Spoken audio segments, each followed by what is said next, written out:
যে নতুন কমিটি এসেছে প্রথমত তাদেরকে আমি স্বাগত জানাই, অভিনন্দন জানাই।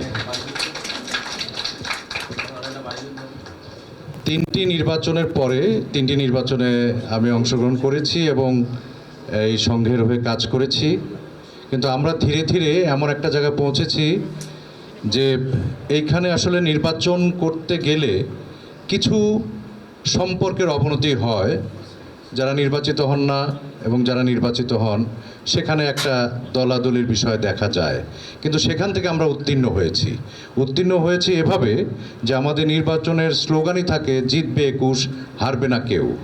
এবং আমরা প্রতিবারই যেটা হয়ে এসেছে ধারাবাহিকভাবে, যারা নির্বাচনে অংশগ্রহণ করেছেন প্রত্যেককেই ফুলের শুভেচ্ছা দিয়ে তাদেরকে স্বাগত জানানো হয়েছে। এবং আজকেও আমার খুবই ভালো লাগছে যে এখানে নির্বাচনে অংশগ্রহণকারী আমাদের খুবই প্রাণপ্রিয় ছোট ভাই, অনেক সবার পছন্দের শিল্পী প্রিয় শাহেদ শরীফ খান এখানে এসেছেন, নির্বাচনে অংশগ্রহণ করেছেন সংগঠনকে ভালোবেসে।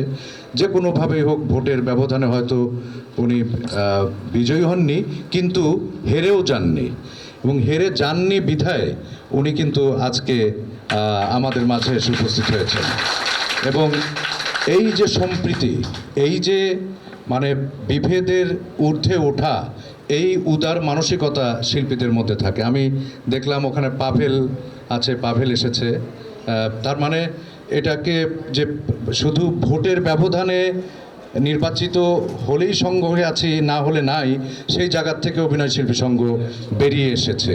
এই ধারাবাহিকতা থাকবে নিশ্চয়ই, এবং নতুন কমিটির সামনে অনেকগুলো বিষয় থাকবে। প্রথমত যে শিল্পীদের মধ্যে যে বড় চ্যালেঞ্জ আমি যেটা মনে করছি এই সময় এসে, শিল্পীদেরকে আবার আস্তে আস্তে একসাথে করে একটা সেই আবার জম্বে মেলা, বটতলা, হাটখোলা এরকম একটা ব্যাপার আবার ঘটতে হবে, সেরকম নিশ্চয়ই ঘটবে। তো যা হোক, তারা নতুন নতুন পরিকল্পনা করবেন এবং এই সংঘকে এগিয়ে নিয়ে যাবেন, সকল শিল্পীর মনের কথাগুলো খুঁজবেন, সকল সমালোচনাকে গুরুত্ব দিয়ে নতুন পথে নতুন উদ্যমে এগিয়ে যাবেন এই বিশ্বাস করি। আবারও নতুন কমিটির জন্য শুভকামনা।